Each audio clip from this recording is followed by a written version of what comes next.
Vivek, welcome back for the third time. It's good to see you, man. Good to see you. A lot's happened since the I like last the time. studio because I do a lot of these meetings or podcasts or whatever, and it's super hot and you're sweaty. Not with Shawn Ryan. You have a similar belief and conviction in air conditioning as I do. Yeah. So thank you for that. I like a nice chill. Yeah. I like a nice chill, but Same thing. Yeah. Saw you at the inaugurations. Yep. We Live saw you stream. there. Army-Navy game. We've seen each other a Army-Navy couple game. times. Yep. Thanks for getting me in there. Yeah, that was And- fun. So a lot's happened, since I saw you last, especially since we interviewed. And Yeah. so, A lot of good. a lot of good stuff to cover today, but I gotta ask, Yeah. come on, are you running for a governor in Ohio or what's going on here? I mean, I gotta wait to formally announce it, but that is the direction I'm headed. So late February, man, we'll have a love big it. announcement coming. I love it. I Yeah. love it. Yeah. What moved you from, I mean, you ran for president, you're going to run for governor, likely. And so what was the shift? Why did you decide to concentrate more on state? Well, look, it's a couple reasons. I mean, one is if we get the job done, I say we as a movement, but if Donald Trump gets the job done over the next couple of years at the federal level, the action shifts to the states. In 2 to 3 years, take the Department of Education, dismantle the Department of Education, dismantle a lot of these regulatory agencies. When in doubt, my advice has always been kick it to the states. That's what our founding fathers envisioned. We live in a system of federalism. So I'm just looking at where I can have the biggest possible impact. And a lot of the issues that I've been most focused on in substance, not just tearing down the administrative state, but education, for example, that can't be led by the federal government. It has to be led by the states. And I had a good time, over the last year helping President Trump in whatever way I could, bringing young people along in the coalition, help him get elected. Started off with DOGE, helped get that off the ground. But where I look to where the puck is going, if we get that job done at the federal level, tear down the bureaucracy, downsize the federal government, it's going to require real leaders at the state level to catch the pieces. And I realized when I'm looking at that, that's a couple of years down the road. I wanted to skate to where I thought the puck was going. Why do you say it's all moving to the state? I mean, I had a very interesting conversation with Eric Prince quite a while ago on here. And this Very is smart guy. Yeah, Yes. interesting dude. Love talking to Eric. But he kind of changed my mindset. A lot of people were worried how this election was going to go. And Eric kind of put it in my head, that, hey, the states might be even more important than the federal government. And we should be focusing maybe more on local municipalities and state government rather than federal government, because that's what affects your immediate area that you live in. And it really resonated with me. And so you're saying it starts with the federal government by basically gut. Yeah, I mean, what happened right now is the federal government is doing all the things that it shouldn't be doing while failing to do the few things that it should be doing. What are the few things the federal government should be doing? One key responsibility is protecting the homeland of its nation. The United States of America, the sovereignty of the U.S., starts even with the physical sovereignty of the U.S., basic borders. We have not done basic border control in this country. We've had more illegal entry at the southern border than we've ever had in our national history. That is a failure of the federal government. We could go on the other failures too. We are lacking defense systems. We're lacking in cyber defense systems, super EMP defense systems. So the national defense function of actually defending our own homeland, forget meddling around in other countries, our own homeland, we've already failed to do that. But that's because the federal government is in part focused on doing a bunch of things that it shouldn't have been doing in the first place. Regulating industries, you got a Department of Education that's meddling in the way that we educate our kids, thinking about impediments to nuclear energy in the United States. It starts with the Nuclear Regulatory Commission at the federal level. It's doing a bunch of things that fall outside of what our founding fathers envisioned in the Constitution. The Constitution says, Article 1, here's what's actually the powers of Congress to legislate. And if it's not in Article 1, Congress doesn't have the power to do it. The 10th Amendment says that which is not reserved to the federal government is reserved respectively to the states and to the people. So if you can't find the reservation of authority in the Constitution, there's very specific categories of what Congress is able to do. If it's not one of those categories, that means by definition the rest is left to the states. A big frontier that's on a lot of people's minds, for example, is education. The federal government should basically have no role in shaping K through 12 or frankly, even higher education. That is left to the states. And part of our model was we want states competing with one another. Right? The same principle in capitalism that causes us to create value, where businesses compete with one another. Competition breeds innovation. That's what our founding fathers envisioned, if you read the Federalist Papers, with respect to our model of federalism anyway. And so when I looked at, and obviously I ran for president, I think that's the highest impact position you could possibly have. And I think Donald Trump is the man for our hour and the man for this moment. But when you look at the other way, the next most impactful way, at least for me, where I could say, here are things I could do through public service as a leader, where you see tangibly the impact of actually the decisions you make, it wasn't even close where you would have that large impact. It was as governor, and among elected office, that was the place I was drawn to look next. And that's the way our country is supposed to actually work, where you got people leaving California and New York in droves. Where are they headed? Right now they're going to Florida and Texas. Tennessee, since it's gone to effectively zero tax, has been more successful. You got other states that are largely blue states that they're leaving, but Ohio is kind of interesting in this regard. It's a red state, it's a conservative state, but at least as of last year, it was still number 38 in terms of people leaving versus netting coming to the country, coming to the state. Yeah, and I think that leaves a lot of room for improvement. It's a state that in a lot of ways have been headed in the right direction, but I think right now we need a governor, not only in that state, but across the country, governors who are willing to step on the gas and actually govern conservative populations with conservative principles, to do it unapologetically, and to take on the problems that the federal government can't actually solve in its own right. I want to dig more into that, but when it comes to these droves of people that are leaving the blue states and coming to red states, Yeah. and I think a lot of people are really upset with the policies in the blue states, especially California. Sure.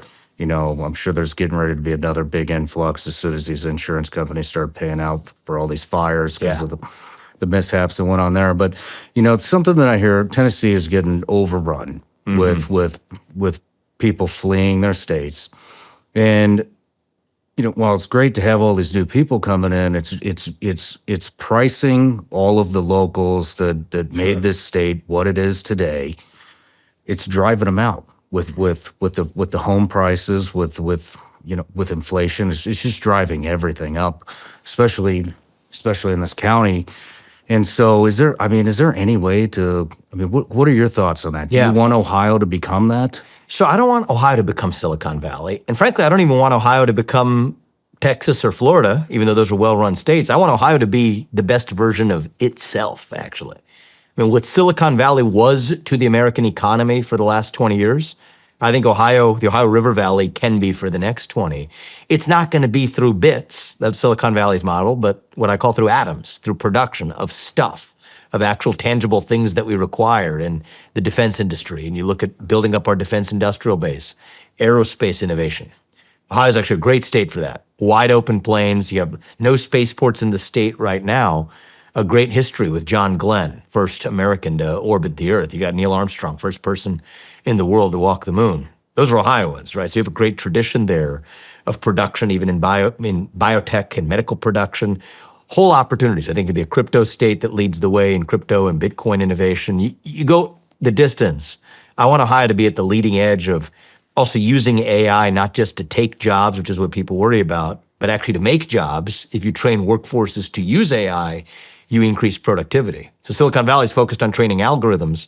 I think if you're focused on training people to use AI, you can actually increase their productivity probably tenfold in a way that doesn't take those jobs. So I don't want Ohio to imitate Silicon Valley, to try to be something that it's not, or try to be Texas or Florida. We got 4 seasons up there. It's a real state. There's a reality to it. If you go 100-mile radius of Columbus, draw a little circle around that, that's a cross-section of the country. I grew up in Cincinnati. I built my first business in New York. Before we had kids, I wanted to go back to Ohio because we don't want to raise our kids in Manhattan. And so I don't want to pretend to be something else. I want it to be the best version of ourselves. But yeah, I want to open arms to people from patriots from across the country to say that if you want to live in a state where you're able to pursue economic excellence, turn a state into a a kind of special regulatory economic zone for many of these industries to say that you don't want regulatory overreach to get in your way, great, come to Ohio. If you want to come to a state where your kids are able to actually get a good education on reading and writing and math, which is a major problem in our country, I want those people coming in, but without creating some of the issues you've seen in housing markets and other in places like Tennessee. Even look at what's happened in markets like Austin. How do you do that? Well, first, go back to the philosophy of what causes a lot of those inflationary spikes are supply constraints. So part of the reason housing costs have gone up so much is that we don't actually permit new house construction or new home construction at the rate that we should, because there are barriers, especially even in single family home type communities, to say that if there's a family home of a certain size and the lot size is less than a certain amount, a half acre or whatever, you can't build a new home. That actually prices, especially young families, out of the market because you have a constraint on supply. So my general philosophy is we want to increase the supply of everything. That includes the supply of housing. It includes the supply of energy. It also includes the supply of people, because that is actually something that allows a business to grow, is if you have talented people in your state, American patriots to hire, that's great. But if you increase the supply of both energy and housing and everything else required for those people to live affordable lives, that's how you match the demand going up. You got to also match the supply going up of those things too. And I don't think those things have been done as well in some of these states that, were attractive places to live, but you had the influx. You got to be prepared to really increase, for example, the supply of housing, really increase the supply of energy in a way that keeps those costs down. What about stuff like the more traditional, generational occupations like farming? Like, I don't know how. Like farmer here, here in this county. You sell 1,000 acres here. you're looking at probably a couple of $100 million. And so you have these farms, these cattle farms, and all these people that are.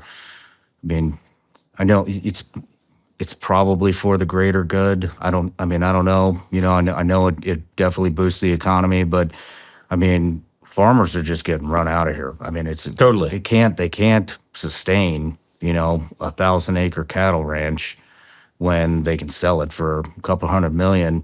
And then the other thing, well, I'll let you go. I'll let you riff off that. No, go ahead. Yeah. But then the other thing is, and this isn't just my opinion. You can look at any Facebook group. You can hear the local gossip around town. And, the big worry is this influx of people from California, New York, New Jersey, Michigan, Minnesota, Wisconsin.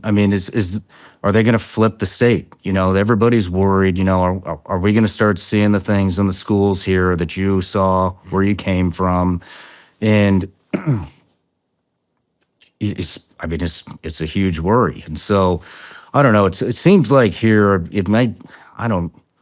I would like to see the growth slow a little bit. And so is there a way to do that? Yeah, I think all else, it depends on where you are in the state's journey as well, right? If you look at where Nashville was 15 years ago, it's not exactly where Nashville is today. And so if you're not prepared for that influx, it could have a detrimental impact. All else equal, do you want to be a state that people want to move into versus one that people want to move out of? You probably want to be in the state that people want to move into because they want to move into there for good reasons. Same thing as the country. Do we want to be in a country where you opened the border under Biden? What did you see? People wanted to go one way and not the other. Well, you'd rather live in the country that people want to come to, but you got to protect yourself. At the level of a nation, that means the hard border. At the level of a state, what it means is actually anchoring who you are and staying true to that North Star in a way that says, great, we're happy if more people want to flock here, but it's part of the mission of who we actually are, rather than changing who we are, because eventually you're then going to be a state that people eventually want to get out of anyway. So in the long run, I think it's a pretty good metric if people want to move in rather than out. The way I would love to lead Ohio is as a state of excellence, economic excellence and educational excellence. All right, you have 9 states that are zero tax states. If you want to be a state that people are actually flocking to, it's table stakes at this point. I think that people should be able to keep what they make. Property taxes, this is actually true in probably multiple of our states, are getting increasingly insane, where have a high enough property tax, what it does is it effectively says you don't own your property. Your property becomes a permanent lease from the government.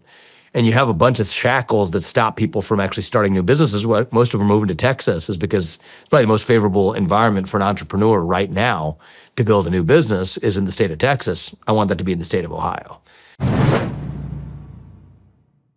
Did you know that studies show that 80% of resolutions fail by February? You can beat the odds with Lumen and improve your wellness. Lumen is the world's first handheld metabolic coach that helps measure your metabolism through your breath. And on the app, it will tell you if it sees you're burning fat or carbs and gives you tailored guidance to help improve your nutrition, workouts, sleep, and even stress management. Just breathe into your Lumen when you wake up, and Lumen can tell you what's going on with your metabolism. Then Lumen gives you a personalized nutrition plan for the day based on your measurements. You can also breathe into it before and after workouts and meals. So Lumen can tell you exactly what's going on in your body real time and give you tips to keep you on top of your wellness game. Take the next step to helping improve your health. Go to lumen.me/SRS to get 20% off your Lumen. That's LUMEN.me/SRS for 20% off your purchase. These statements and products have not been evaluated by the Food and Drug Administration. These products are not intended to diagnose, treat, cure, or prevent any disease or condition. Even though I'm excited for the new administration, there's a lot of tension in the world. Russia, Ukraine, the border, inflation, who knows what could happen next. Me, I'm not waiting around to find out, and I don't think you should either. Look, it's simple. I want you to go to ShawnLikesGold.com. You'll learn about my partners over at Goldco. They're a great precious metals company that I trust. They're one of the top-rated gold companies in the industry with impeccable customer service, and they support the show. And for my listeners, they're going to give you a free gold and silver kit where you can learn about how precious metals could help you protect your money. You could also get up to a 10% instant match in bonus silver on qualified orders. That extra 10% is a great way to get started. Plus, it helps support the show. All you need to do is go to ShawnLikesGold.com. That's ShawnLikesGold.com. Make sure you do everything in your power to help protect what's yours. Performance may vary. Consult with your tax attorney or financial professional before making an investment decision. So you think about education, you think about economic excellence, that's great. I think where we haven't really had a model in the country yet, what I would like to create as a model is what does educational excellence actually look like? And I think this is the one where, as a parent, you have kids? I do. You do, yeah. How old are yours? 1 and 3. All right, pretty similar zip code to us. It's a fun age. I've got a soon-to-be 5-year-old and a 2-year-old who's going to turn 3 in July. This is the problem that at the level of our nation, nobody is actually seriously talking about, both on the left or on the right. I think Republicans have been better than Democrats. We have a massive achievement crisis in the United States of America. You got 75% of 8th graders. They are not proficient in math compared to international standards. 70% of them aren't proficient in reading. And the worst part is now you're starting to see there's other countries where English isn't even their first language, where kids in those countries are more proficient in English, better performing in English, than our own kids right here at home, where English is our only language. That's insane. It's unacceptable. And the thing about this, I mean, it goes to the first conversation we had about where the action is in terms of government and our impact, is it at the federal level or the state level? Right now, this year, definitely federal level, because Biden in the past had done so much damage that Trump has to undo a lot of that at a fast and furious pace. But if he's successful, as I expect he's going to be, you roll the tape a few years forward, fixing education is not something that's done by the federal government. So who's going to fix that educational crisis? Yes, we have a lot of woke DEI issues. I mean, I was the chief DEI crusader, anti-DEI crusader, 4 or 5 years ago when I wrote Woke Inc. and criticized the spread of wokeism through corporate America and other parts of our culture.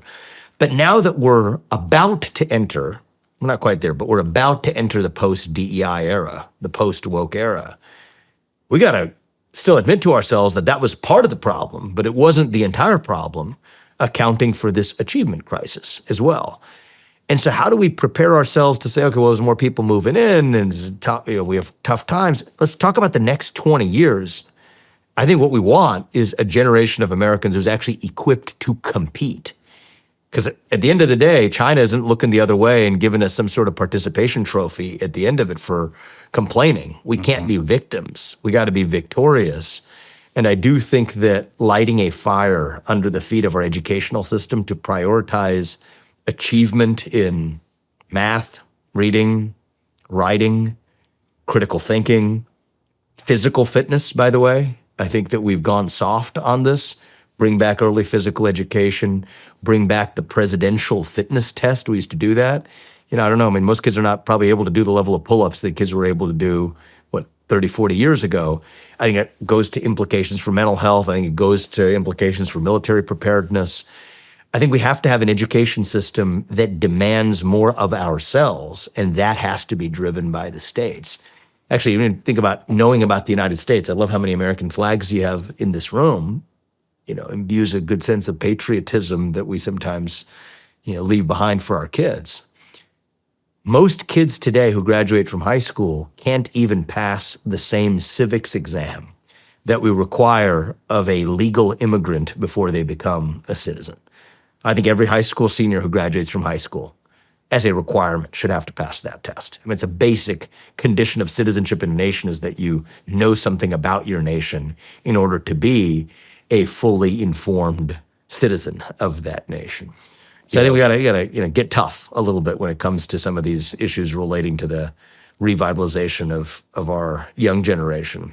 Well, I think a lot of people are ready for that. I mean, homeschool is on a massive rise right now. Do you homeschool?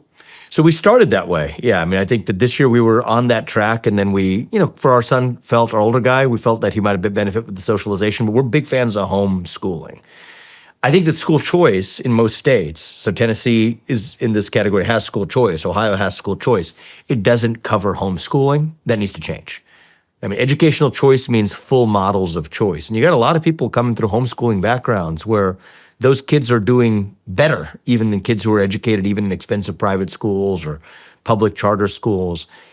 But I'm not like a one-size-fits-all guy saying homeschooling's for everybody. And we get into this debate as well in higher education. Sometimes both sides will fall into this trap that it's all about four-year college degrees only, and that's the only path to the American dream. Or you got the reactionary backlash that'll say, oh no, college is not for, college is a scam.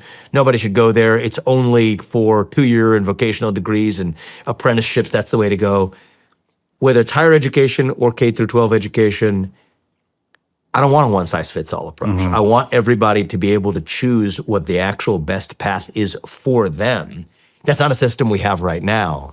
And I do think that universal school choice should actually, if you're going to call it that, should be universal in including homeschooling as the right option.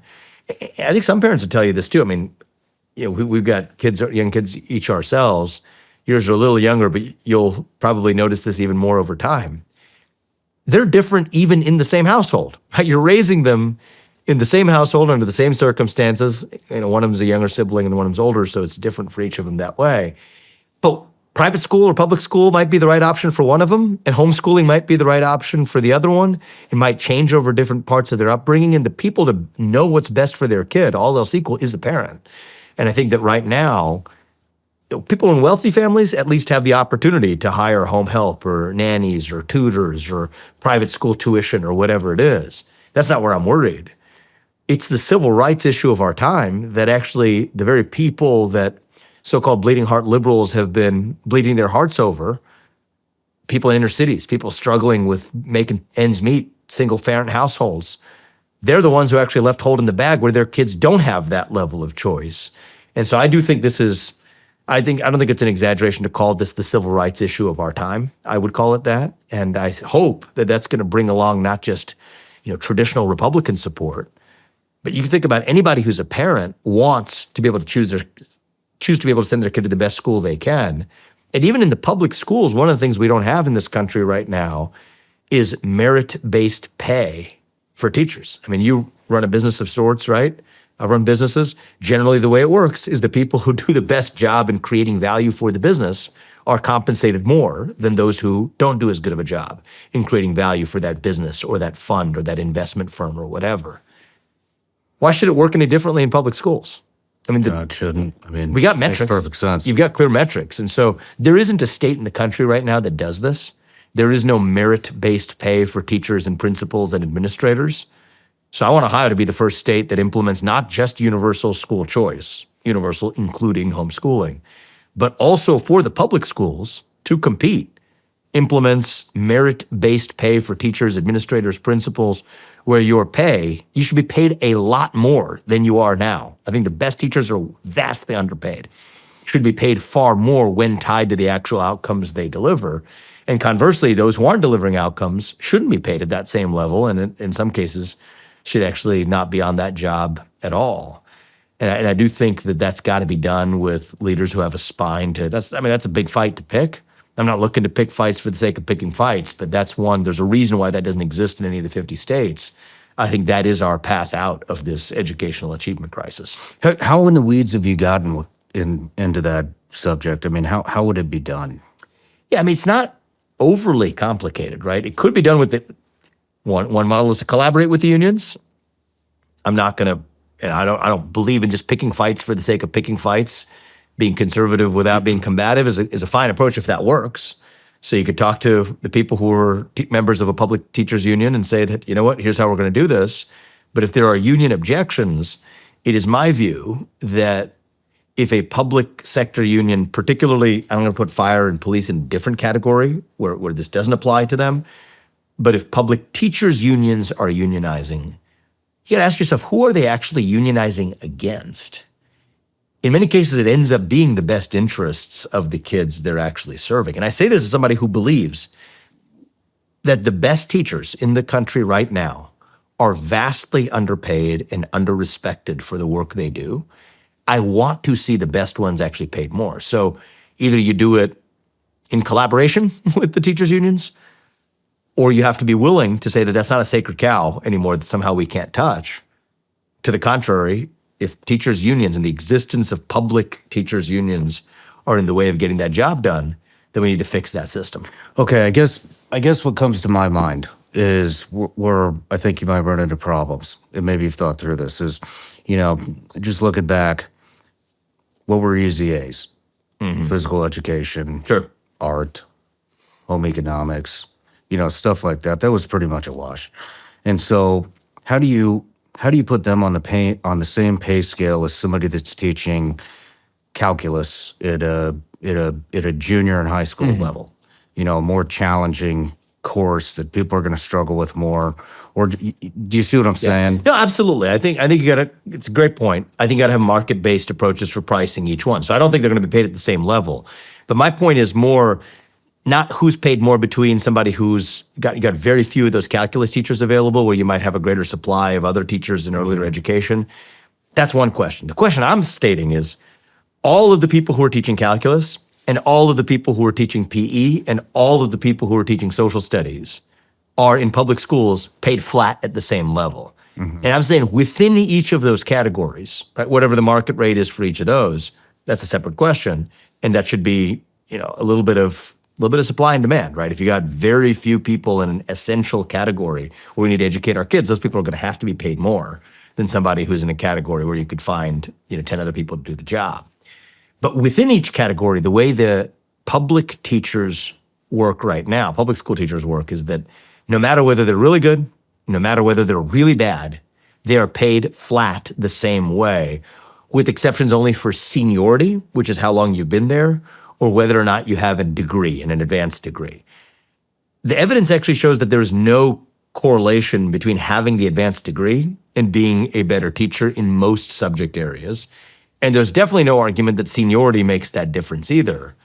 So my point is, within each of those categories, tie it to actual outcomes and merit. And the biggest objection you get is, well, who picks the outcome, right? And if you have just a testing-based outcome, are they just going to teach to the test?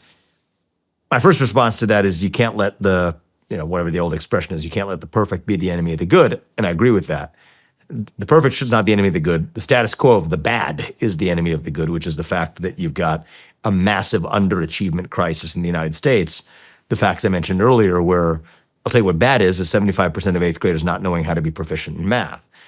But The other thing is it doesn't have to just be the test. I think it should be a composite of a number of different factors. On the table could be parents' assessments of the teachers, which I don't think is a bad starting point either. Ultimately, not to say that parents or catering to the parent is the only model or the right answer for the teacher, but that's probably a good first best place to start.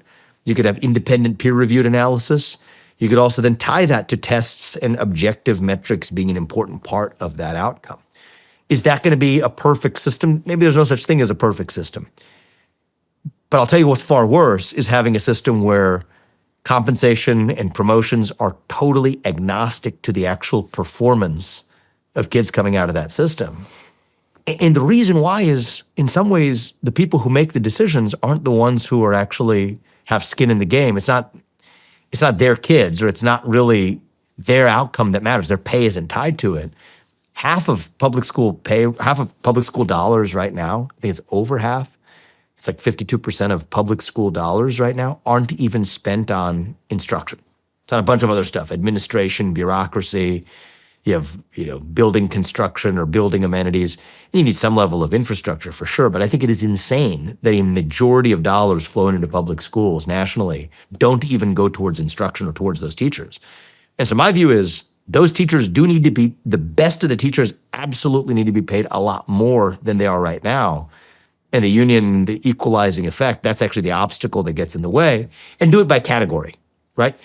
Another example would be the inner cities. Well, how are you going to penalize people in like a poor neighborhood versus a better neighborhood? To the contrary, it might actually be the opposite, because you're looking at the rate of improvement, right? So if you're starting from a low baseline and you have a force of nature of a teacher who comes in and is able to demonstrate a scale of improvement that school hasn't seen, that's what you're indexing the actual merit-based pay to, is the actual rate of improvement. There's all kinds of questions on implementation, and it could get pretty technical pretty quickly.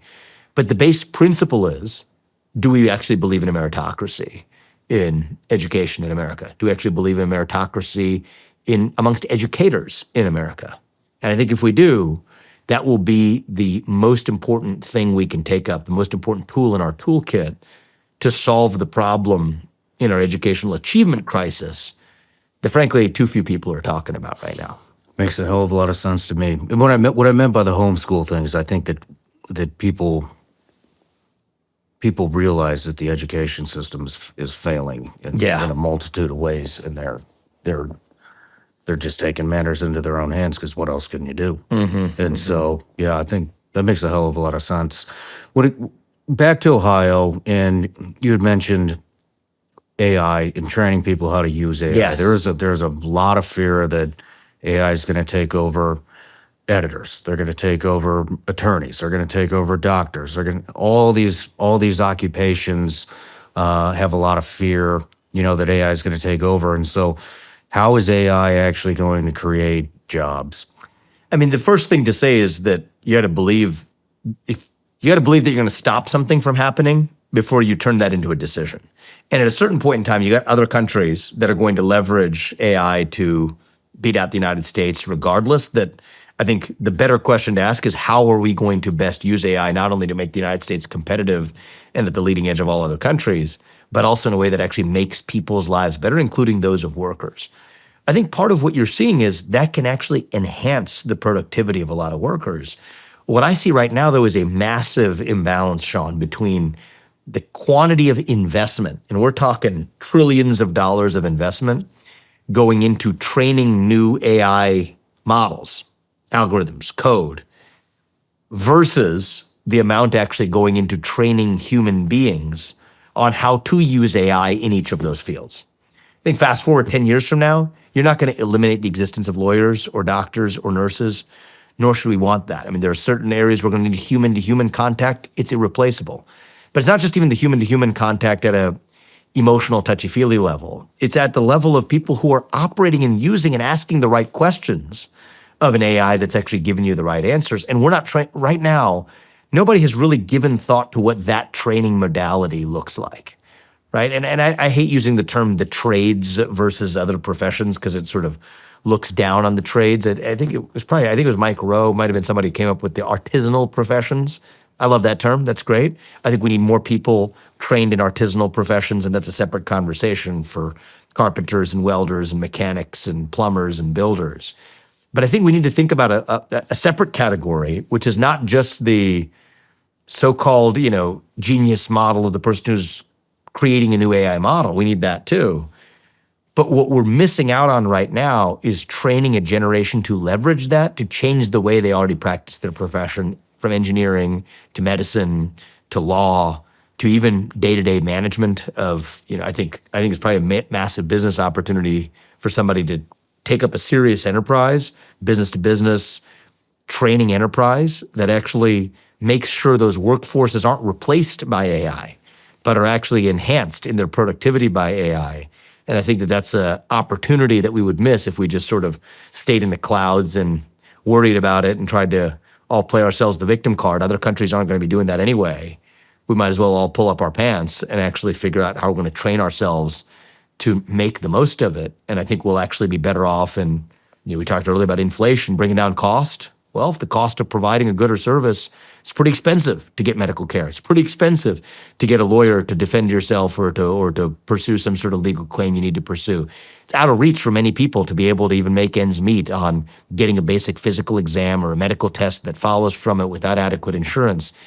If the cost of providing those things come down to say that you don't necessarily need somebody who has been through 4 years of college, then 4 years of medical school, and then 7 years of a surgical training or residency before they can have the license to then still have to be a human being, to have to search the encyclopedia of their brain to give you an answer, but instead have somebody who was trained as a physician's assistant or a nurse practitioner who, with the aid and experience of day-to-day human contact, can have AI whose encyclopedia and ability to access it is far in excess of that trained physician, who you still need to do a lot of things, but in the meantime, you're serving a lot more people at a lower cost.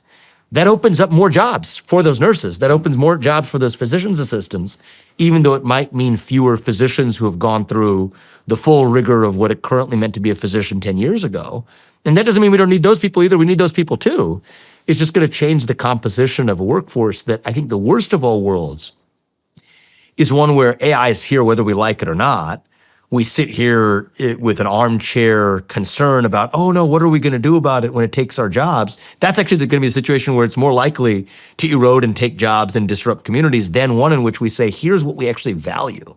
What are our actual values as a state or as a country? We want good people who work hard to be able to live the American dream that includes the ability to not only amass great wealth for themselves, but to live affordable lives as you're pursuing your passion, whatever that may be. Then you ask the question of, okay, got this new toolkit coming along. How do we best leverage that to achieve that American dream? And I do think one of the areas where we're underinvested today is in workforce training to use AI, which I think is an opportunity. Interesting. Many aspirations to take Ohio tax-free? Yes. Really? I do think it's table stakes, right? You got 7, 8, 9 states that are doing it. I'm not saying that can happen with the flip of the switch, but is an aspirational goal, right? Is it a goal, a destination to be table stakes that you're competing to be? If you want to be a state that people are flocking into rather than out of, I do think that eventually it's going to be table stakes to be zero income tax states, to have states with a low property tax burden, and states that, like Texas today, are closer to being regulatory sandboxes for many industries, by which I mean, it's kind of low burden regulation to be able to draw industry into that state. I think that's almost table stakes stuff for economic excellence. I think the harder stuff to deliver, and in the long run, equally important, is the educational excellence. But when you think about, Tennessee, why is it doing well? Why are people moving into North Carolina? It's not quite down to zero, but it's on its way stair-stepping down to it. I just think people have a basic hunger, justified demand, to keep what they actually earn. And if they could pack their bags and move somewhere else, unfortunately, that's what you see them doing. And many people in Ohio will go sit in Florida for 6 months in a day and pretend like it's about the weather, when it wasn't about the weather. It was about 6 months in a day for a reason. Many of them, I've got friends I know in the Ohio and greater Columbus community who do this all the time. They would rather be in Columbus the whole time. Uh-huh. And so I don't think that it's a great service to a state, but the beauty is, that's why people are leaving California and New York, despite one of the most naturally beautiful regions and states on the planet, that's California, people still packing their bags and moving. I think if you have a confiscatory environment, as I think they do in California, eventually people are going to pack their bags and go, especially if they're not even getting the value out of the taxes they're paying. This episode is sponsored by Roca. Roca is a performance eyewear brand for people who want to invest in themselves. Roca manufactures premium sunglasses, prescription eyeglasses, and readers, and cuts all of their lenses here in the U.S. at their headquarters in Austin, Texas. Roca recently partnered with one of my favorite guests, Dr. Andrew Huberman, to launch a new line of glasses called the Wind Down Collection. Guys, I've tried these. You know I have problems sleeping. I absolutely love these frames and lenses. They're available with and without prescription and have a proprietary red lens that helps filter out short wavelength light. Short wavelength light is in pretty much all artificial light, and it's terrible for your sleep. Roca let me try a pair of these things, and I can feel the difference whenever I wear them. I wear them in the evening after the sun goes down. I pretty much start it at dinner, and I wear it until bed. And let me tell you, these things work. With so many options in eyewear and wellness products out there, it's a relief to know the glasses I'm wearing help two things I really care about: my vision and my sleep. And as a business owner with all the decisions I already need to make every day, wearing a pair of Roca's glasses is one of the best ones I've made. Check them out for yourself at Roca.com and use code SRS for 20% off site-wide at checkout. That's Roca.com with code SRS. I'm always on the lookout for ways to get healthier, especially now. That's why I'm so glad I discovered Armora Colostrum. Armora Colostrum has thousands of people reporting absolutely life-changing benefits, tens of thousands of five-star reviews, and transformational stories. Armora Colostrum is a proprietary concentrate of bovine colostrum that harnesses over 400 living bioactive nutrients that can help strengthen the barriers of your body and help fuel cellular health for thousands of research-backed health benefits. Armora Colostrum can help strengthen immunity and gut health, help improve fitness and metabolism, and enhance skin and hair radiance. We've worked out a special offer for my audience. Receive 15% off your first order. Go to tryarmora.com/SRS or enter SRS to get 15% off your first order. That's tryarmra.com/SRS. These statements and products have not been evaluated by the FDA. These products are not intended to diagnose, treat, cure, or prevent any disease or condition. These statements and information are not a substitute for or alternative to seeking care from your healthcare providers. Totally agree with you. The caveat to that is, through COVID, we saw this big, uprising in remote work. Yeah. And so how would a state, so basically what I'm getting at is, how do you keep people from these states coming in and remote working from, let's say, Ohio? Ohio's it turns into a tax-free state. How do you keep these influx of people from astronomical taxes to, like California? How do you keep them? They move to Ohio. They're still working in California technically because they're remote workers. I want their companies moving to Ohio. I mean, I think that's a big part of even what you're seeing with other companies reincorporating from places like California to Texas. I want Ohio to be the place where they're actually reincorporated and moving. So if you have enough of the workers moving, I want the company itself coming wholesale, or the divisions of the company, to the place where the next economic boom is actually happening. And a lot of the ways in which I think we're going to lead is in Silicon Valley. On one hand, you have bits, right? Leadership in bits, computer programming, maybe that's remote work stuff.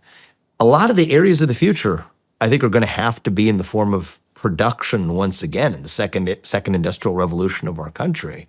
Ohio was at the leading edge for the first industrial revolution, even all the way through the 50s. A lot of people don't know this. In the 1950s, Toledo was the glass capital of the world. Many people may not even know Toledo. It's this, his city with a rich history in Northwest Ohio, glass capital of the world. Akron, the rubber capital. You have Youngstown and Cleveland that were steel capitals of the United States. Dayton was a computing power capital for the Industrial Revolution. It's where the Wright-Patterson Air Force Base is today, but it was a computing power capital back then. Cincinnati, my hometown, was the Queen City. It was known as the Queen City. It was a consumer products capital. They called it Porkopolis. It was a leading meat producer. These are some of the wealthiest states in the Union, dialed back about a century. I think even in the 50s, by 1950, it was 6 of the top 15 wealthiest cities in America, like the equivalent of San Francisco and Miami and Los Angeles and New York. That was actually Ohio, 6 of the top 15. So I think if you skate to where the puck is going, not try to imitate, what Silicon Valley was, and also, by the way, they've got great competitive talent there that I don't think it's realistic to say that we're going to recreate Silicon Valley in Ohio. Neither is it realistic nor is it desirable. But looking at areas where you're going to have to actually produce in order to lead. Think about aerospace production and innovation. Think about defense industrial base production. Anduril actually just recently built out a major facility in Ohio, announced the building of a major one, very recently. Oh, really? Yeah. Semiconductor production. So we're beginning to see the demand for natural attributes of people to leave to parts of the country where they're able to find different kinds of workforces than just in the insular nature of Silicon Valley or wherever they may live. That's a real opportunity, but there need to be policy changes to make that possible. And I do think that being zero tax, being effectively a regulatory, economic, safe zone to be able to say that if you want to grow a business here without really worrying about the red tape associated with doing so, this is the state to do it. That's the part that it's up to policymakers to deliver. But if we do, yeah, I do think that Ohio was a frontier state before there was a frontier, and I think it can be a frontier state again. It just requires actually acting like one. Interesting. Love it. I love talking to you. You always know your stuff. It's great, especially, the history of Ohio and all those cities. It's actually really cool. The history, some of this is, it's got the, it's glass, and the next time it won't be the glass and the rubber capital. That's not what I'm promising. It's not going to be glass and rubber next time around. It'll be chips, AI, crypto, aerospace, biotech innovation, drug discovery. You go straight down the sectors, AI training for workforces.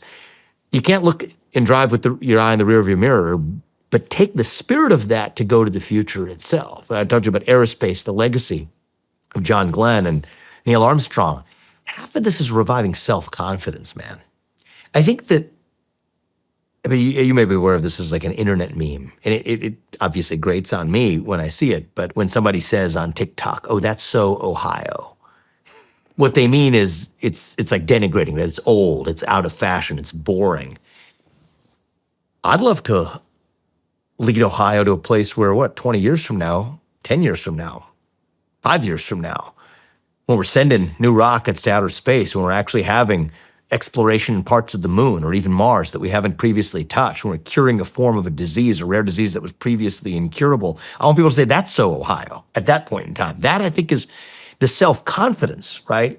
When Neil Armstrong and John Glenn grew up in Ohio, it was at a time when 6 of the 15 wealthiest cities were in Ohio. It was at a time where Toledo was the glass capital and Akron was the rubber capital. To say that I'm proud as a citizen of the United States of America, and I'm proud of the place where I live without having to apologize for it or feeling like I'm a second-tier kind of citizen or second-tier kind of economic region in my own nation, that's what builds the self-confidence to say I'm going to go to outer space. And it's not an accident that a bunch of those happen in the same state at the same time. Amelia Earhart had Ohio roots. The Wright brothers were right there in Dayton. It's about creating a virtuous cycle of self-confidence. You see this in sports sometimes. It's sort of a weird analogy, but I think there's something there where, like, I'm a tennis fanatic, right? You see Roger Federer, Rafael Nadal, Novak Djokovic, all at the exact same time. It's mathematically, arithmetically, you wouldn't predict this. But the 3 guys who won the most Grand Slams in history, so in a sport that's been around for a really long time, the ultimate metric is there's 4 Grand Slams a year. Who won the most Grand Slams? Number 1, 2, and 3 were playing at the same time as each other. And that doesn't make any sense because there's only 4 a year. So if one of the 3 wins, that means the other 2 aren't. And yet, the 3 greatest of all time were playing at the exact same time. It's because it creates a culture that has a feedback loop on itself. And so every one of these successes isn't just an isolated success. It's about part of creating a culture of success. And I do think that right now, it happens at the level of America as a nation. And I think in a microcosm, I think it's happened at the level of Ohio as a state, where people have lost their conviction in their citizenship, in their country, and in this case, in their state too. So Donald Trump is reviving our conviction in America. I think he's got that covered. We're only a few weeks into the presidency, and I just think the number one thing he is going to have delivered a year in isn't even the important stuff of sealing the border. He's going to do all these things: seal the border, grow the economy, stop the foreign wars, negotiate settlements where needed to keep us out of funding foreign interests that don't advance our own objectives at home, ending government waste, ending backdoor censorship, all of it. He's on top of it. He's on the case. He's going to do it. But I think the number one thing he's actually going to have tangibly delivered come a year from now is a revival of conviction in America. And I think that's great. He's got that covered. I'm interested in reviving our conviction in Ohio. And I do think that there's a deficit there. I do think the revival of that self-confidence is half the job of a good leader, and economic excellence and educational excellence automatically follow from there. Excellent. I can't wait till you're in the thick of it. Excellence is you already American have way, like man. what, a 31%?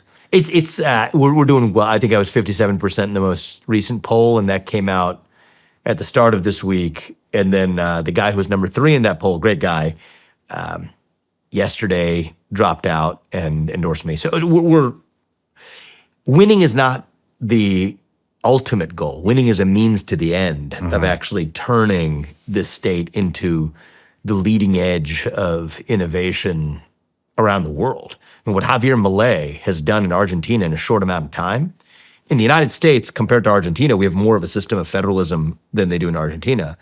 Argentina is a small country in the United States as well. But what he has done in Argentina, I think we have an opportunity at the state level to demonstrate was possible in the United States of America. So I think, bringing a Milei-style outlook of economic stimulus to a state like Ohio, to the Ohio River Valley, to what people will call, I don't like this term, but what people have historically called the Rust Belt, will instead be, I think, the new Platinum Belt, the new excellence belt of America. And I do think that works if you're willing to actually do the things required to get there.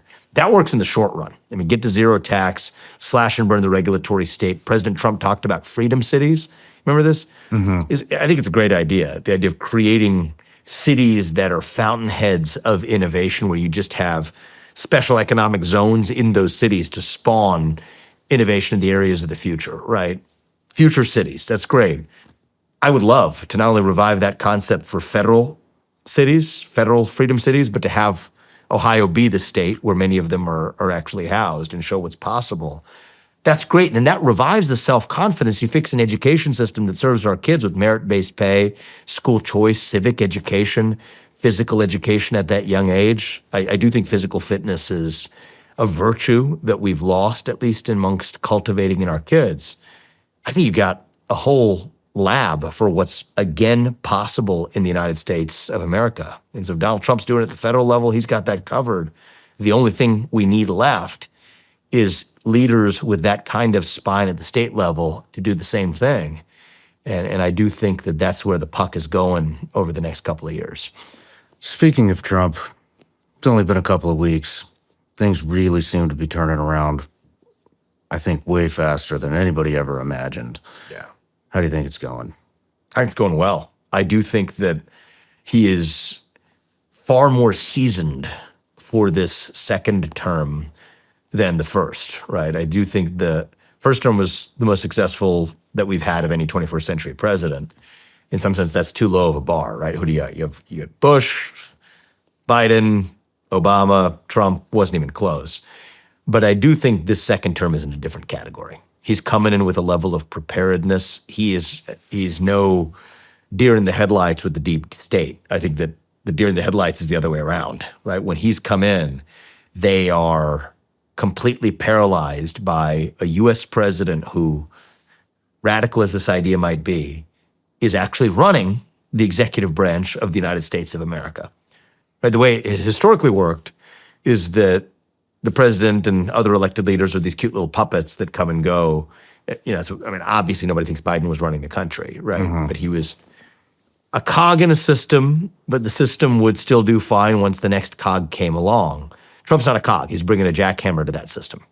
I think that the administrative state is stunned. And I think that is what's going to be required to save the country. He's also just moving fast on the things he said he was going to do.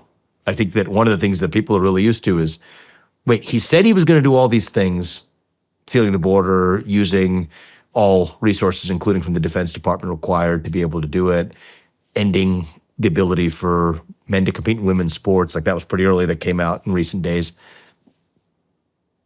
He's actually doing the things that he said he was going to do, but he's doing them too fast. Is that like the only objection, best objection that people have?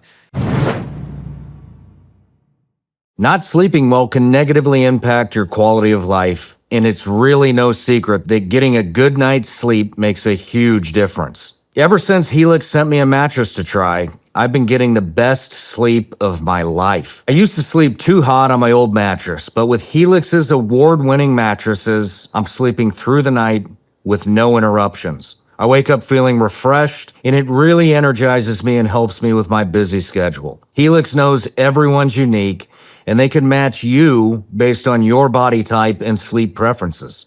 So many of my listeners are getting to experience what I've been experiencing for years with Helix. To get started, go to helixsleep.com/SRS for 20% off site-wide and get 2 free dream pillows with any mattress purchase. That's helixsleep.com/SRS for 20% off site-wide and get 2 free dream pillows with any mattress purchase. helixsleep.com/SRS. Americans have a lot of pressure on them these days, with inflation, prices rising, bills going up, and a lot of people are carrying really high credit card balances that charge 20% or more each and every month. Now's the time to get rid of those. Homeowners, if you've been waiting to figure out how to get your finances in order, you need to call the team at American Financing today. American Financing's salary-based mortgage consultants are helping homeowners just like you tap into their home's equity to get out of high-interest debt. They're saving their customers an average of $800 a month. Saving that kind of money every month should make the decision really easy for you. All it takes is a 10-minute, no-cost obligation phone call to find out how much you can save. And if you start today, you may be able to delay 2 mortgage payments. Call American Financing today. 866-781-8900. That's 866-781-8900 or americanfinancing.net/SRS. He definitely is moving at a faster pace than probably any president has in modern history or in our lifetimes. But I think generally, if somebody was elected with a mandate and told you they were going to do certain things, and then he goes in there and does them, and he does them quickly, I don't think that the fact of doing them quickly is a bad thing. I think it's a good thing. And the fact that I think the best allegation they're coming up with is that the pace is just too crazy. Well, when you had open borders and the largest influx of illegals in American history and a flailing economy and inflation we haven't seen in 50 years and foreign conflicts that didn't exist when Donald Trump left office that do now exist that need to be extinguished. Yeah, I do think that Fast and Furious is exactly what we need. And I am so far as impressed as I possibly could be. And I'm also somebody who, as you know, in my experience of running for president, or of course of our own conversations, even predating that, I'm not going to just read from the chapter and verse of Republican talking points. But I think if we're just speaking a hard truth right now, he's come out with a bang, and I want to see that continue for the next 4 years. Do you have any fear that it's just going to get unraveled? Of course. I mean, Is he doing it in a way that it can't be unraveled? Well, I mean, I think, again, let's just say that that's step one, right? Step one is you got to do it. I mean, the idea of the fear of it being unraveled being a basis for saying, therefore, we're going to take some other slower approach is a wrong alternative. But the idea of just saying we did it and therefore we're going to be complacent, that's not an answer either. So the way I look at it is you do everything you possibly can legally through executive action, go far, reset the cultural baseline, in government and the cultural baseline to some sense in the country to expect more of our government and the consequence. After that, you shut the door and really shut the door through legislation. That legislation takes a long time. Some of it will happen, some of it won't happen, just the nature of how Congress works. But I don't think that that concern should stop you from doing something through executive action that you otherwise could have done. I'll give you just an example from the week, right? If you have the opportunity to pass a new law that says that men can't compete in women's sports and receive federal funding at the same time, you could say that that is arguably more solid without a legal challenge in courts than an executive action, but that would take forever to do. And you don't need to actually wait for that law to be passed because the existing laws already say that federal funds should not allow for local institutions who are receiving those federal funds to discriminate in that way. Now let's go to the next level. Many of these local institutions should not be receiving those federal funds because that money is just making a round trip from those localities to the federal government. There's a bureaucratic rake, and then less of it comes back to the people. That doesn't make any sense. So the right answer, the next step will be shut down the Department of Education and return that money to the states. And so the way I see President Trump moving is fiercely rational. Just go quickly using the levers of executive power to do what needs to be done quickly and within the bounds of law. Next is then dismantle the bureaucracy that sort of messed up those actions in the first place. Actually, just you can't reform that bureaucracy, but tear down the parts of the bureaucracy that just need to be torn down and never rebuilt. Then the next step is, when in doubt about the rest, kick it to the states, except for the essentials of what we actually need to preserve in the federal government. And I think that that's going to be that, three-step sequence is going to look like the first 18 months, which brings us back to our earlier discussion, which is then it goes to the center of gravity for what's left, shifts and kicks to the states. And if we get each of the steps of that cascade done, that's what the stuff of staving a country in a lasting way actually looks like. And so do we have to be vigilant to make sure this doesn't just all get sort of reversed, either through the myriad legal challenges that are coming or by a future president that through a stroke of a pen can reverse everything to the prior status quo? Yeah, we got to be vigilant for that. But I don't think that should not stop President Trump from moving swiftly in a fast and furious kind of way. And I say that in the best of ways. Did you see, was it yesterday, but maybe it was the day before, the first foreign dignitary to be in the White House, Netanyahu? Yes, I think there's more coming as well. I'm sure there are. I'm sure there's a lot more coming. But I mean, what did you make of when he said? I mean, he really threw him there. He said we would basically control Gaza and occupy it. It caught some folks by surprise there. I would say that, first of all, just on the pause of foreign dignitaries coming in the way that they are, I think that he's commanding respect again. Mm-hmm. I mean, I do not think the rest of these world leaders had an iota of respect for Biden as the president. They had a respect for the office of the president, but I don't think they fundamentally respected the man who occupied it, largely because people have been in rooms with him, even business leaders who have gone to the White House in late Biden's tenure have told me the same thing. He's just not there, right? You and I are having a conversation as two thinking human beings, examining one another's thoughts. That wasn't something that happened for people who met with Biden in the White House. And I don't mean to rag on the guy. I in some ways feel bad for any person of older age who's past their peak of mental acuity and is suffering from it. But that was the state of affairs. Now you got a guy who is with it, who brings the energy, who has the spine and the resolve and the force of muscle to be able to actually engage with independent ideas and negotiate in the backdrop of those ideas. So, Donald Trump is a master conversation starter. He is a master negotiator. And he's a master at using a start of a conversation to enter a negotiation. Look at what happened even in the discussions in recent days with Mexico, Canada, and China. Well, he brought Mexico and Canada to the table, and now the real focus shifts to what the heck we're going to do in our relationship with China, which is in a different category from Mexico and Canada.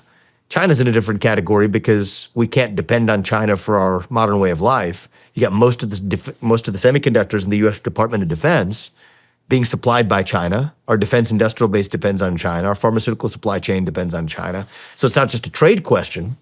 It's a question of actual national security, actually, in a true sense. You can't depend on an adversary for things that are essential to your existence. But look at the masterful way he backed into that, right? He started with, we want to talk about Canada, talk about Mexico, get him to the table, conversation starters that were, you could call them aggressive openers of conversation.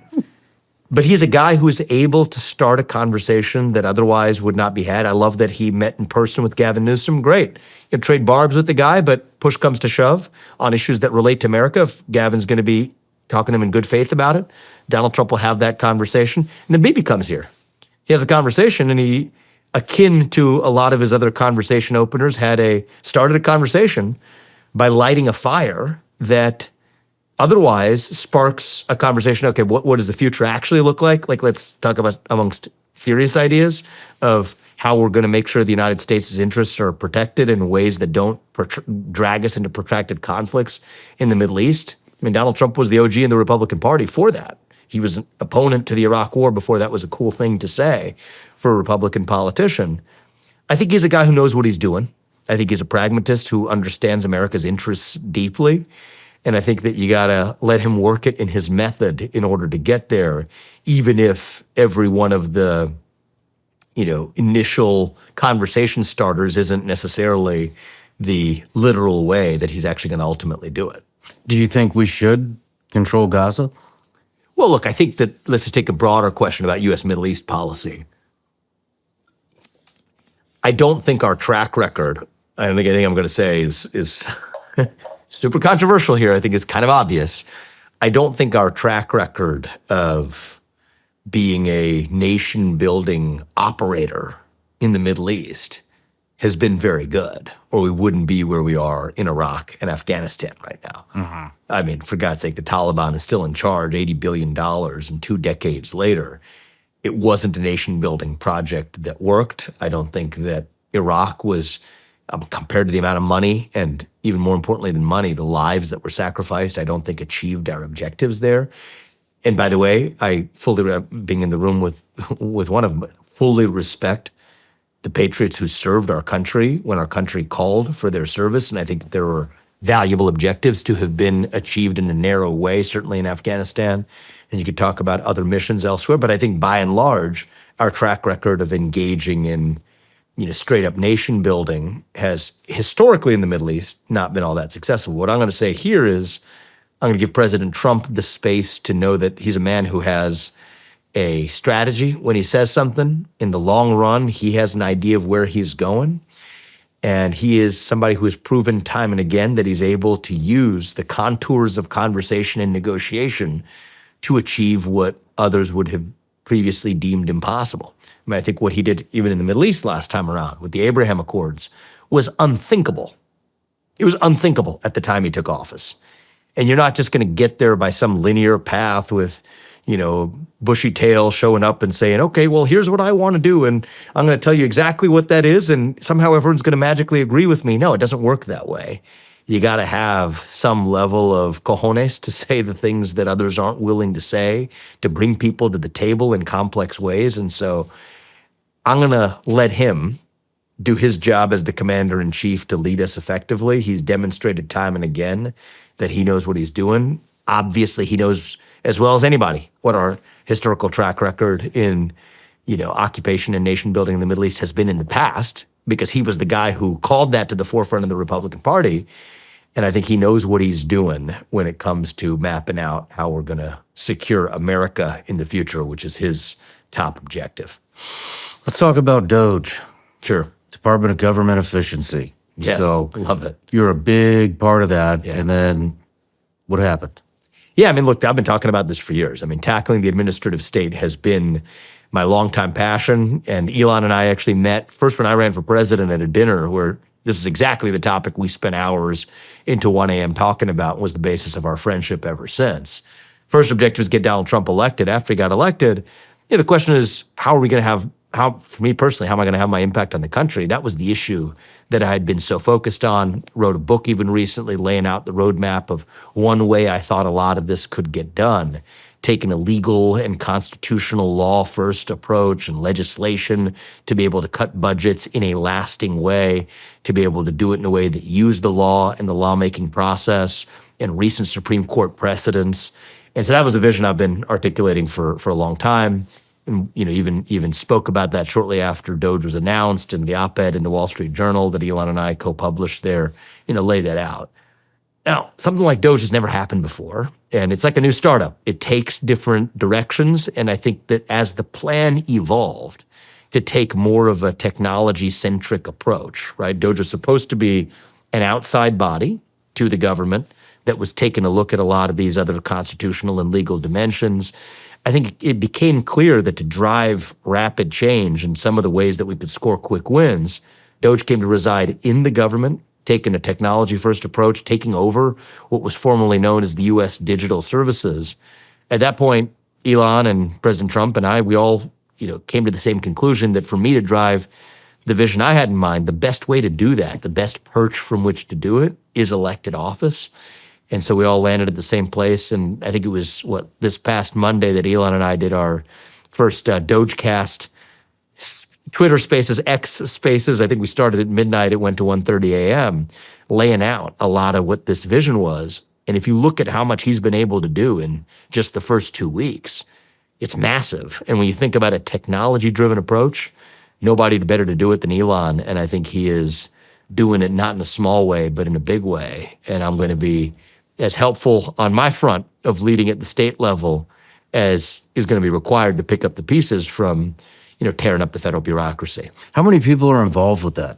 I think that success ought not be measured in terms of numbers of people. In some ways, you want fewer people doing a lot. So I'm going to stick to what's, I'm not on the inside. I want to be respectful of it. So, but you're not talking about 5 people, but you're not talking about an army of thousands of people that are randomly just looking for work to do either. That's the rest of the federal bureaucracy.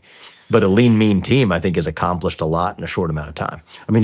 Any surprises for you yet? A lot of Not really. There's a lot of chatter about USAID right now and all the funding of different things. Looks like they're involved in the Romania stuff that we kind of insane. Even domestic political press. It's insane, and so that caught a lot of people's eye. We're doing an interview here in a couple days about it, but I was surprised at the USAID stuff. That really. But I think it's great that Elon and the team are focused there. I give really good credit here to President Trump for USAID. He understands that. Even in some of the conversations I had with President Trump, even at the Army-Navy game where you and I were, he mentioned that to me then. He mentioned it several times over that this was one of the areas where he knows there's massive amount of waste of U.S. taxpayer dollars.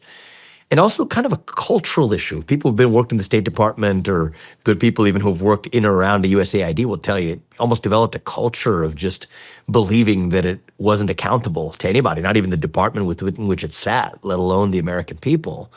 And at a certain point, you cannot incrementally reform that type of beast. If you want to tame that beast, you got to look at it wholesale. And so, look, I love the expansive vision with which Elon is moving quickly, but it starts with a president who is really has the spine to do what usually you might have a president that talks on the campaign trail, and then when it comes to, making the leap when they're in office, gets a little gun shy when they look off the cliff. Now you got a guy who's been in there before. He's had 4 years to think about it. It's a rare situation in American history. He looks at this as, how do I actually, from a legacy of the United States of America, make the changes that need to be made? And you take a look at an organization like USAID, which is supposedly historically a sacred cow that couldn't be touched, lift the hood and see just the level of, I guess I could call it lowercase c corruption in the way a lot of those dollars are spent. Yeah, I think the American people are on the side of saying, give me back that money, instead of using it to achieve influence operations domestically or abroad. So how does it work? How does it work? We've seen all these. Just in the 2 weeks, we've seen all these things identified where it's, it's just cash just going out the door for nefarious reasons. and so is it, when they unveil it, and they unveil, hey, USAID, funded whatever, insert any of the last 10 things that they unveiled, Is that when the funding stops? Is it an exposure game? DOGE exposes it to the U.S. government. The U.S. government. So I'll share with you my opinion, right? I'll share with you my opinion, and I think that, again, we're going to give President Trump the latitude he needs to lead in the way that He knows the country needs to go without, from the peanut gallery, micro guessing what each of these what these decisions are. He knows what he's doing. But at a high level, I'll give you the general principle. The US president runs the executive branch of government. Just because something has budgeted does not mean that he has an obligation to spend it on a wasteful, fraudulent, or abusive application of that budget.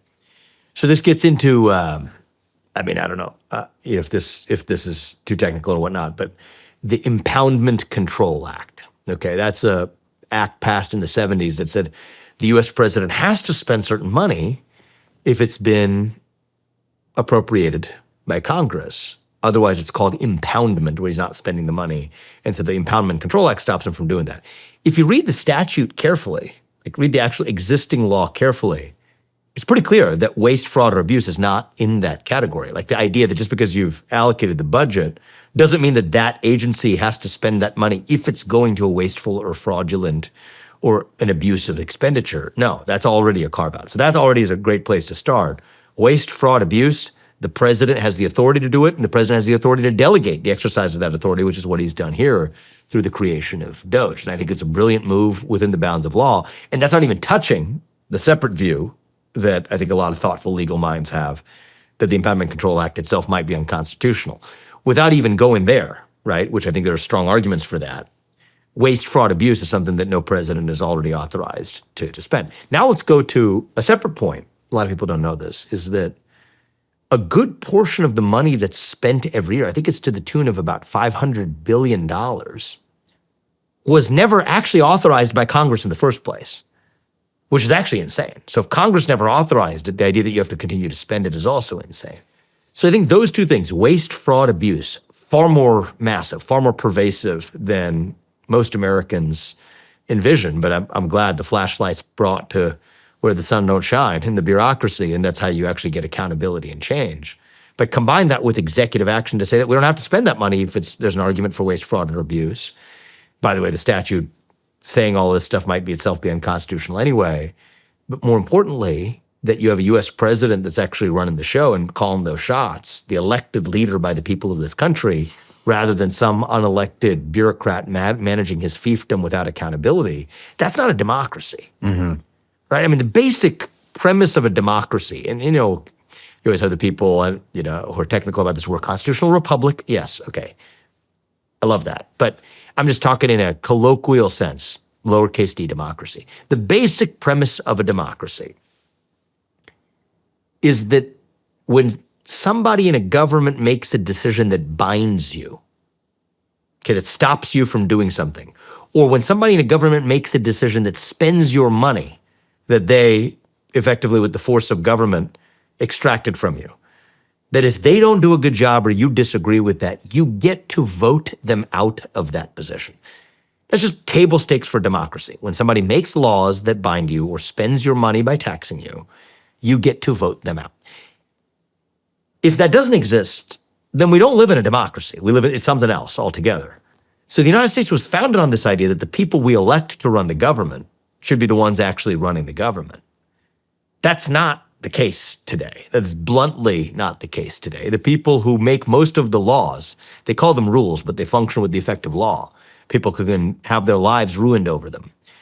The people who make those rules were never elected to their position in the first place. They're unelected bureaucrats. And so the idea that those decisions made by those bureaucrats are somehow untouchable, I think, is something that says we don't actually live in a democracy. We live in some sort of technocratic, bureaucratic monarchy. And I think we fought an American Revolution to reject that. And I do think we live in a 1776 kind of moment right now where we're rejecting that monarchy all over again.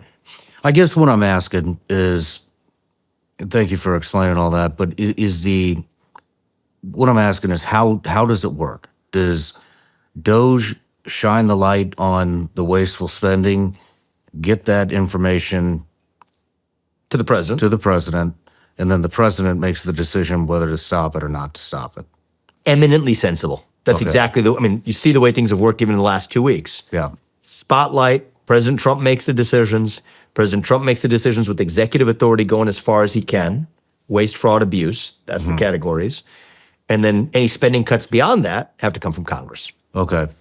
And then what is the strategy? Are they, I mean, you can't go, at least I don't think you can. You can't oversee all of the wasteful spending all at once. Are they starting in categories? Are they going to go through, USAID, FBI, CIA, NSA? Is that how it's going to work? I'll let President Trump, lead the way. I think some of this is being done through a positive kind of shock and awe, right? I mean, I think I think it's a positive term. I mean that in the best of ways. But you come in some ways, you have to let the actions speak louder than the words. And so what I can say is in the several months that I spent, helping lay the groundwork for this, thinking about, there's a lot of different dimensions. There's the technology elements, there's the spending elements, there's the legal, constitutional, regulatory elements. Each had our areas of focus. For my areas of focus, as we said, I think elected office is the best next way to realize it. But for a lot of these other, turning off agencies, deleting their actions, I think a lot of that is well thought out, but I think it's best done through actions rather than words. And so I predict that there will be continued additional successes, bold moves that will not always be applauded by the legacy press that covers Washington, D.C., but I think will be applauded by the majority of people in this country. Yeah, I think that too. How long do you anticipate the initial sweep? How long do you anticipate the initial sweep to go for? I mean, let's just take the category of what do you think of the initial phase of the presidency is undoing damage of the last administration. Because there's a category of just what did Biden do that needs to be undone? And I always say Biden, it's not really Biden, but the machine that manages Biden. What did the Biden administration do that needs to be undone? I mean, that's the first 3 to 6 months of work of this presidency, right? I mean, this is the electorate gave President Trump a mandate, and it was a mandate, to reverse the damage of the last 4 years. I'm not saying that's going to be easy, but that in some ways is the easiest part, right? So I think there's 2 phases to this national revival. The first phase is undo the damage of the last 4 years. That is the phase of running from something as fast as we can. I think there'll be the second phase of this that then becomes harder, which is we're not just running from something, but we're running to something, right? What does the alternative vision of what the country actually looks like? What comes after? A lot of the successful executive orders in, I think the first couple of weeks, there was a lot, but one of the areas that was particularly notable was effectively the ending of DEI and affirmative action and race-based quota systems in the government, which is having a trickle-down effect to the private sector because then it applies to government contractors who are no longer bound by the same thing. That's not some small segment of the economy. 20% of the U.S. workforce works for a company that's covered by those government contracting regulations, now free of these DEI regime stuff. So a lot of this is like, for example, undoing what happened under Biden and just fast and furious, undo that as quickly as possible. A lot of what Biden did was regulation by fiat, spending through the executive branch. Even you're asking about DOGE, one of the areas to look at is even all the money that Biden pushed out at the 11th hour after the election. Jeez. It's an insane amount of money that was pushed out because they knew Donald Trump's coming in on January 20th. They pushed that money out to Rivian. I mean, you got a bunch of other people who just received billions of dollars that they shouldn't have otherwise received. So phase 1 of this, we're talking I would have said 6 months at the pace President Trump's moving. Maybe it'll be 3 months. Okay, wow. But you're looking at just fast and furious of reversing the damage. Damage control from Biden is done. We have set the nation back to resetting it to year 3 of the Trump presidency, 2019. I think of that as actually a really worthy goal, just baselining the country back to 2019 on so many metrics, right? That's the final year of the Trump presidency pre-pandemic. Think about the number of border crossings, hit an all-time low in 2019. Think about even our federal budget, by the way. People don't stop to ask this sometimes. And even if you go to Washington, D.C., they use a lot of willy-nilly, wonky language of non-discretionary budget, this or that. Just a basic question. Like, just forget the verbiage. How much money, how much taxpayer cash did the government spend last year? Answer, about $7 trillion, just a hair less. Next question. How much money, just like cash, forget non-discretionary and discretionary this and mandatory spending this, no, just forget, just like overall dollars. How much money did the federal government spend in the year 2019? The answer was less than $4.5 trillion. So to those who say, right, to the project of cutting $2 trillion in federal expenditures, oh, it's just not possible. 2019 was not some ancient period of history. Like, it wasn't that long ago. We all remember it. It was the third year of Trump's term, the final year of his first presidency before the pandemic.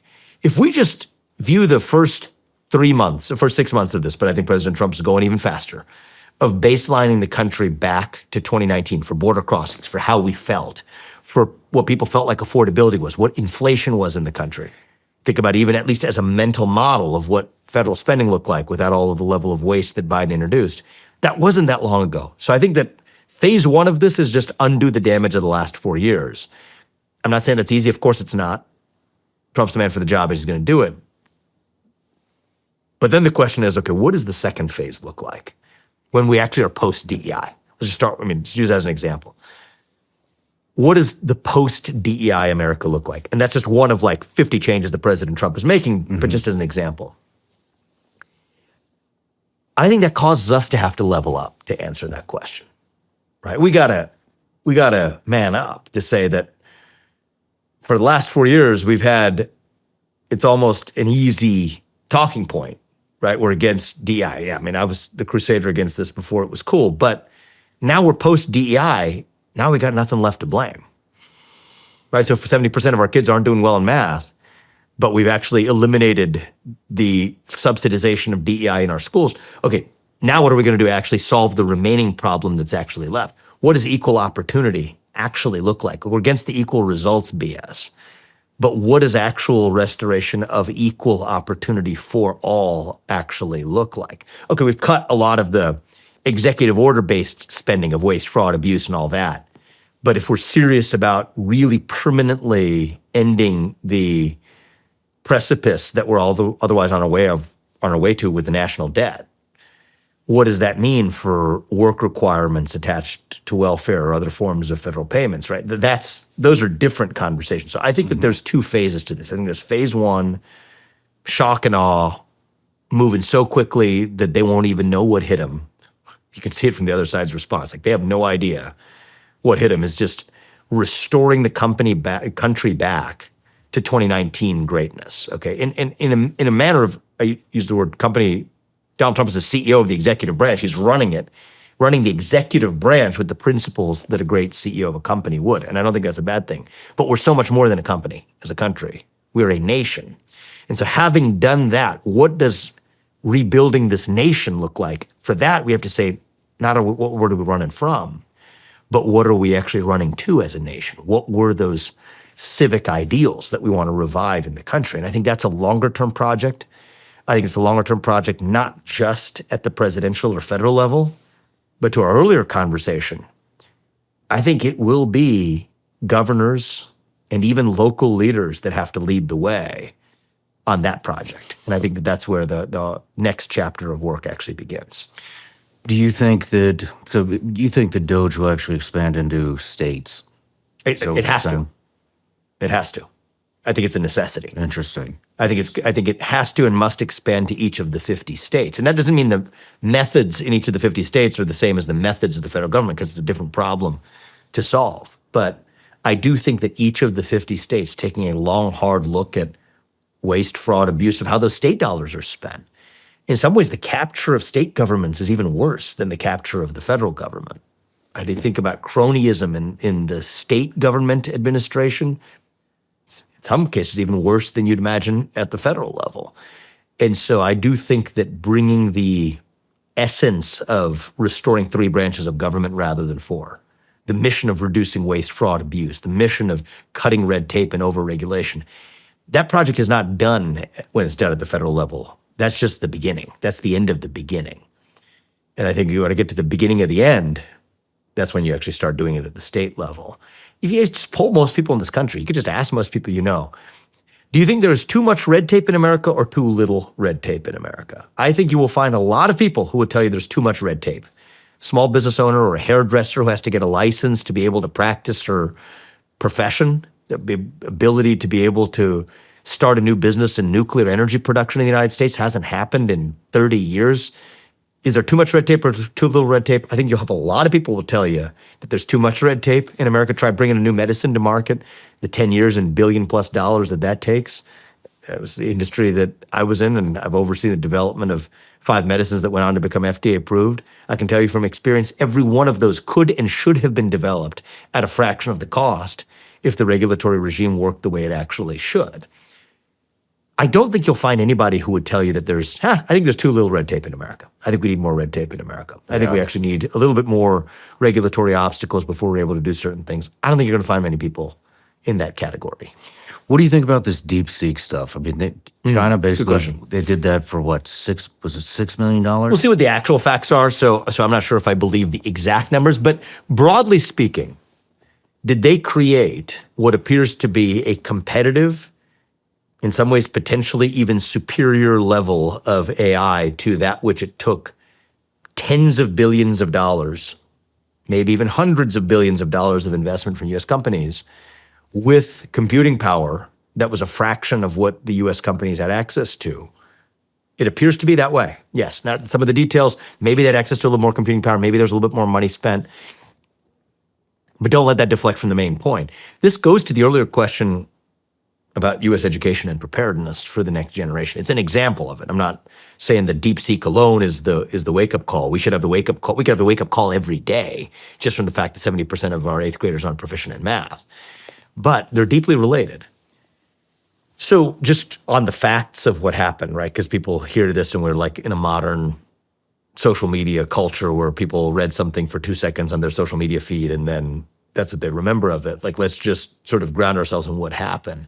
There were export controls of chips from the US to China. And you have, apparently, if the facts are to be believed, they had access to something like 10,000 to 50,000 or so, and maybe it was a little more than that based on new reporting, but call it 50,000 plus A100 GPU computing power chips from NVIDIA, where US companies, like Meta, I think it's like something like had 350,000 plus H100 GPU computing power chips from NVIDIA. So it's like 60 plus, 63x plus computing power for US companies might have access to versus this relatively modestly funded startup in China. And what they did was with that capital constraint and with that computing power constraint, even if you're skeptical of the exact numbers, they were able to use that to, in a scrappy way, get to a similar place by doing some clever things, right? Examples of what it seems like they did. Instead of using 32 decimal places afterwards for a number, for numerically training AI, they used 8 decimal places instead. Well, they're maybe not quite as precise as using 32, but for any near-term human use, maybe they felt like 8 decimal places after was good enough. Or they used different areas of specialization where they didn't require everyone to be an expert in everything at the same time, but used these so-called, centers of excellence, or there's different ways you could phrase what that is, where you'd have the relevant experts train on their relevant area of subject matter expertise. But if you had something in the field of building a bridge, you don't need the advent of the best medical expert necessarily stepping up to answer that question, because that's otherwise a waste in computing power. So you had different scrappy things that they did along the way, training it on phrases at a time rather than just individual letters or words, to be able to use capital constraint and resource constraint to still get to the same place. I mean, I think about that kind of scrappiness as an American quality, actually. Right? We're the pioneers and the explorers and the scrappy and the unafraid. And yet what we see is that this is a wake-up call for us. And I saw this, the Telegram founder, Pavel Durov, had an interesting comment about this, which I think was, I don't agree with everything he wrote in there, but he had an interesting comment tying this success, this apparent success for this Chinese startup, to even deeper differences in the Chinese educational system versus the current US educational system. And I think that if we don't use that as a wake-up call for us to at least light a fire under the feet of our STEM education in this country, then we would be making a grave mistake. Well, Vivek, I know you got a dinner you got to get to. Is Yeah. there anything else you want to discuss? No, it's gone right by, man. I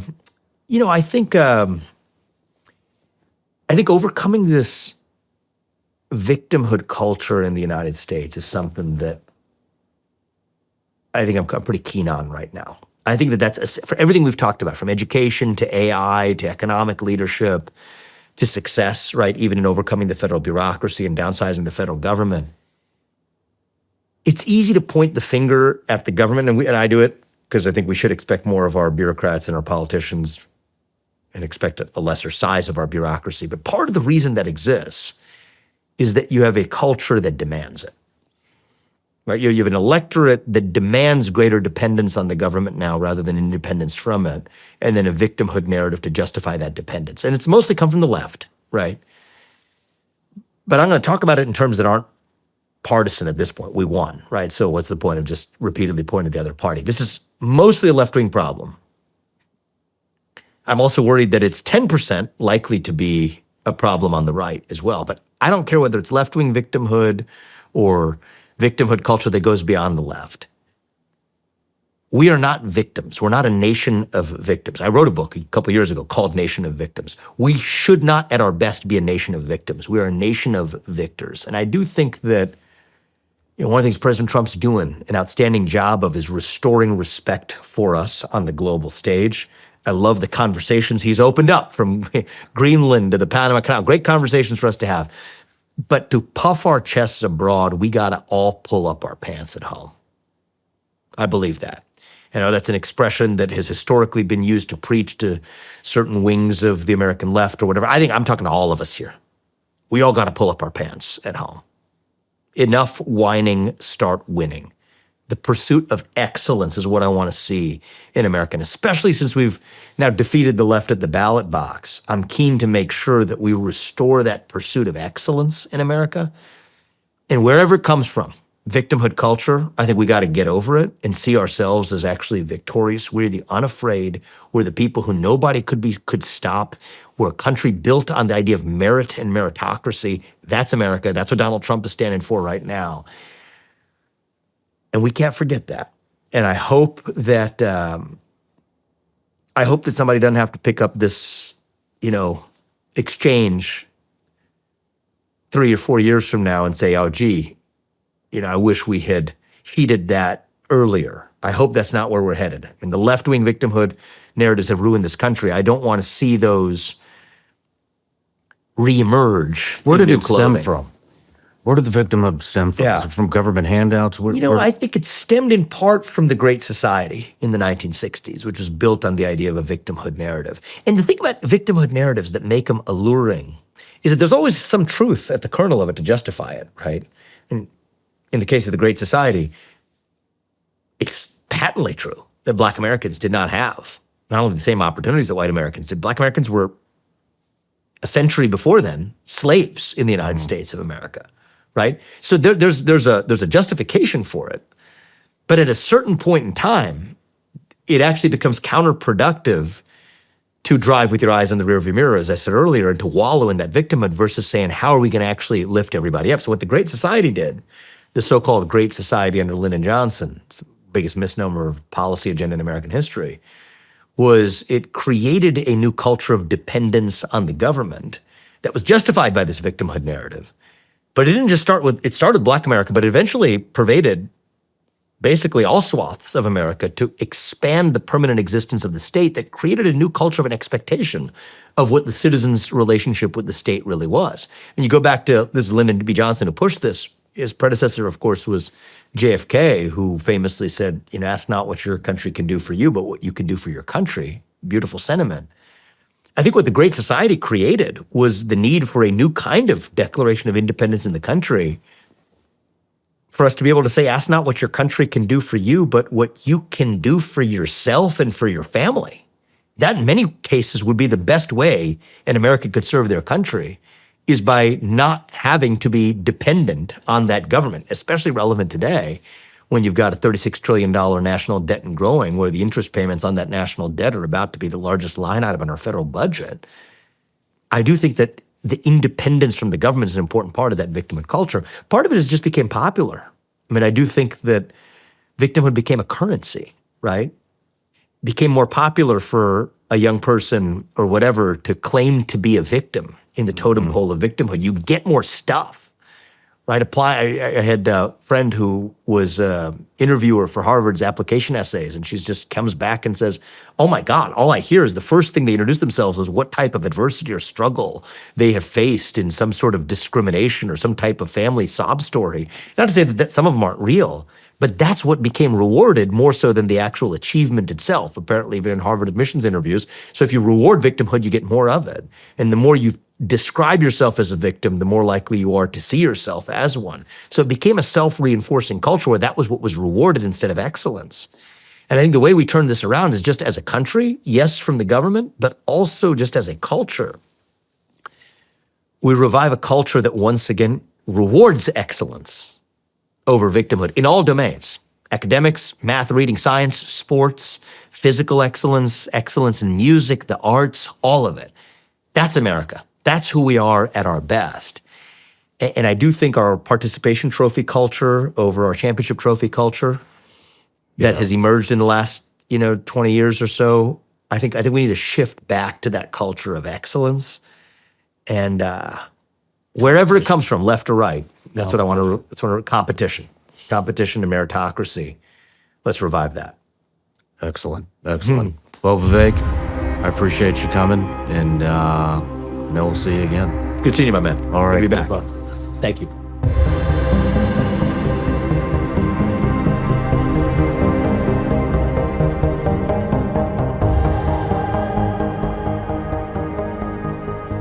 No matter where you're watching Shawn Ryan Show from, if you get anything out of this, please like, comment, subscribe, and most importantly, share this everywhere you possibly can. And if you're feeling extra generous, please leave us a review on Apple and Spotify podcasts.